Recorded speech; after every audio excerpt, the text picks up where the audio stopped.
السلام عليكم ورحمة الله وبركاته. ازيكم يا حبايبي، عاملين ايه؟ النهارده كنت حابة اقول لكم كلمة كده. حسبي الله ونعم الوكيل في كل اللي يأذي بني ادم، اذا كان بكلمة او بفعل او بأي حاجة بسيطة. هو ما يعرفش الكلمة اللي بيقولها دي، وبيقولها كمان ظلم. يا ريت ان هو بيقول الكلمة دي هي فيه ولا هو بيعملها، لا ده بيظلم. والله يا جماعة، والله والله انتوا ما تعرفوش. المظلوم ده بينام وبيحس بايه؟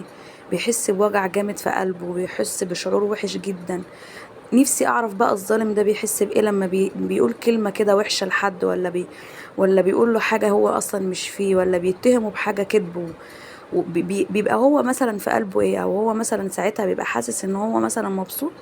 انا مش فاهمة والله العظيم. فانا حابة اقول لكم ما تدوش امان لحد، وحتى لو اقرب الناس ليكم ما تدوش امان لحد.